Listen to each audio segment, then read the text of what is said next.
आज हमारा अखिल भारतीय पर्यावरण संरक्षण मंच का कार्यक्रम आयोजित किया था, जिसके अंदर हमने ये कहा कि भाई जिन्होंने हमें हमारे साथ जो हमारे कार्यकर्ता हैं जितने भी जो उनके साथ हमने ये कहा है कि भाई जिन्होंने तपती धूप के अंदर हमारा 13 जुलाई को हमारा प्रोग्राम हुआ था जहाँ हमने बड़े पौधे लगाए थे, तो उस समय गर्मी बहुत ज़्यादा थी।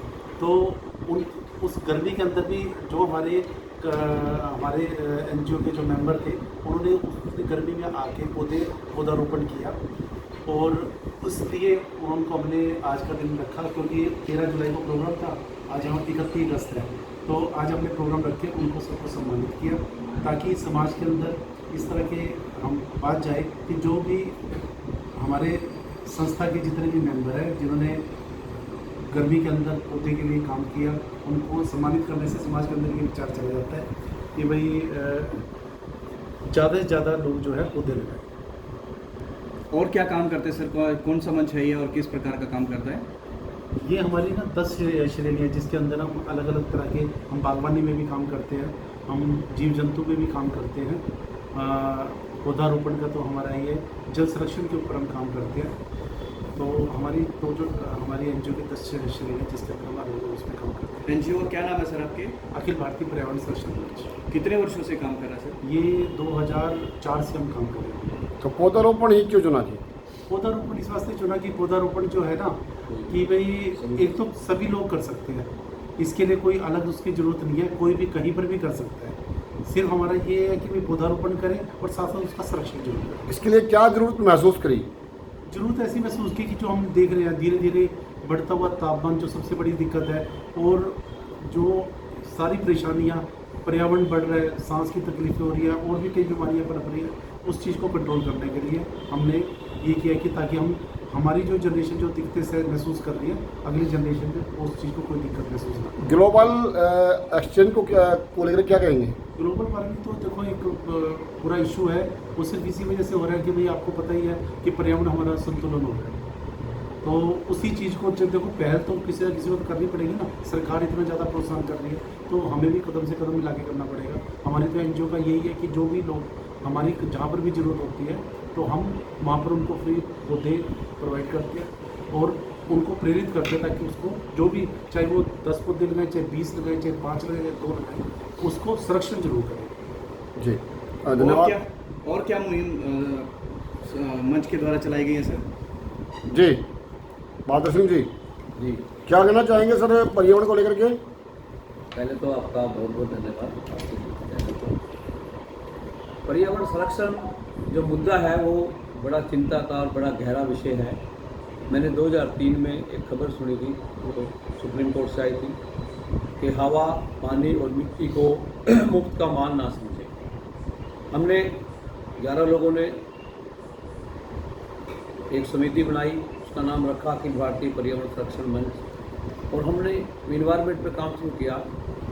हमने पौधारोपण पे काम शुरू किया इसलिए कि पौधारोपण पर्यावरण संरक्षण का सबसे सार्थक उपाय है और पौधा हर व्यक्ति लगा सकता है, छोटा बड़ा, पढ़ा लिखा अनपढ़, पौधा हर व्यक्ति लगा सकता है।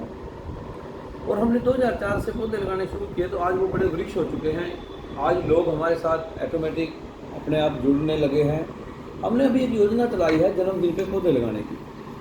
हम ये चाहते हैं कि हमारे अखिल भारतीय मंच के माध्यम से हम लोगों को ये जागरूक करें कि अपना जन्मदिन कोई भी व्यक्ति केक, पटाखे, ड्रिंक, कोल्ड ड्रिंक से ना मनाए। वो जितनी उम्र का हो जाए उतने पौधे लगा के उसका संरक्षण करे। जैसे कि कोई व्यक्ति 45 साल का तो अगले साल वो 46 पौधे लगाए, उससे अगले साल वो 47 पौधे लगाए। तो अपने उम्र में, अपने जीवन काल में एक व्यक्ति कम से कम 2-2.5-3 हज़ार पौधे लगा सकता है। पौधारोपण को लगा करके इतना गंभीर क्यों? देखिए, पिछले साल का, इस साल का गर्मी इतनी थी, जो लोग कभी पर्यावरण के बारे में बात नहीं करते थे, इस साल उन्होंने भी ये कहा हमें कि हम आपका सहयोग करेंगे, आप ज़्यादा से ज़्यादा वृक्ष लगाओ क्योंकि गर्मी ज़्यादा पड़ रही है। तो सबको अपनी जान बचानी है, सबको ऑक्सीजन चाहिए। और प्रदूषण पे नियंत्रण बड़ा मुश्किल हो रहा है क्योंकि देख ही रहे हैं सब लोग कि वाहन कितना ज़्यादा है, जनसंख्या कितनी ज़्यादा है। तो इसमें सबसे सार्थक उपाय पौधे लगाने का है। जंगल हो जाए, एक टाइम तो वो था जब जंगल बहुत ज़्यादा थे, ज़मीन उपजाऊ बनाई थी, लेकिन आज समय आ चुका है कि सभी सरकारें ये कह रही है कि पौधारोपण किया जाए। आज सरकार प्रेरित करती है, हमारी एनजीओ कई प्रकार की योजना बना चुकी है। 10 विंग हमने बनाए हैं जो पर्यावरण संरक्षण पे कामयाब हैं। और अभी हमने आज जो कार्यक्रम किया इसको हम सम्मान समारोह के रूप में कर रहे थे। तो हमने 13 जुलाई को जो सीएम साहब का करनाल में कार्यक्रम था जिला वन महोत्सव का, तो हमने वहाँ पौधारोपण किया था सीएम साहब के कार्यक्रम में। तो इसका एक कैलेंडर हमने उन लोगों को दिया जो हमारे साथ धूप में खड़े थे। 13 जुलाई को इतनी गर्मी में वो खड़े थे। आज हमने उन सब लोगों को सम्मानित किया ताकि लोगों को ये प्रेरणा मिल सके कि जो लोग इतनी कड़ी धूप में मेहनत करते हैं वो उनको सम्मानित भी करता है और ज़्यादा से ज़्यादा संख्या में लोग हमारे साथ जुड़े। जो लोग पौधे काट रहे हैं, पेड़ पौधे बड़े होने के बाद या कहीं ना कहीं बिना सरकार की परमिशन के काट देते हैं और सड़कों से काट रहे हैं, तो उन लोगों से क्या भी करना चाहेंगे? देखिए, सरकार की पॉलिसी है कि सरकार उन पर मुकदमा दर्ज करती है।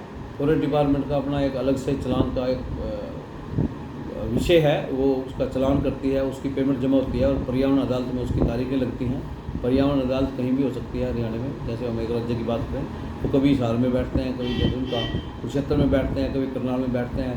तो उनको यही सज़ा मिलती है, जो पौधा काटते हैं अगर उनका चलान हो जाए तो उनको तरीक पे जाना पड़ता है, उनको सज़ा भी मिलती है। ऐसा नहीं होना चाहिए कि जो पौधा जिसने काट दिया तो उसकी सज़ा उसको पौधा लगवाने से मिले कि उसको इतने पौधे लगाने पड़ेंगे एक पौधे की बजाय उसको 100 पौधे निर्धारित या 1000 पौधे निर्धारित या 500 पौधे निर्धारित किया ऐसा भी कई बार देखा गया है, कई खबरें हमने पढ़ी है। कई जज किसी को दोषी ठहराते हैं, उसका अगर छोटा मोटा कोई दोष है तो उसको ये कहते हैं कि आप इस समय यहाँ से जाइए और कुछ अगली तारीख पे जब आएंगे तो आप इतने पौधे लगा के आइएगा। ऐसा भी हमने देखा है। तो क्या अपील करना चाहिए समाज से? समाज से यही अपील करना चाहेंगे कि पर्यावरण संरक्षण के जितने 10 विंग हैं, जिस तरह अलग अलग विषयों पे जल बचाने में भी पर्यावरण का कार्य संरक्षण होता है और मिट्टी का है, जैसे किसानों को प्रेरित करें कि वो केमिकल ना डालें और खेती को जैविक करें, वो भी भूमि का संरक्षण हो जाएगा। क्योंकि पक्षी केमिकल का पानी पी के मर रहे हैं, उसमें भी नुकसान हो रहा है पर्यावरण का। क्योंकि जीव जंतु कहाँ जाएंगे? जीव जंतु अगर केमिकल का पानी पीकर मर जाएंगे। तो यही अपील है कि वो पर्यावरण का ध्यान रखें सब लोग, क्योंकि सांसें सबको चाहिए। धन्यवाद।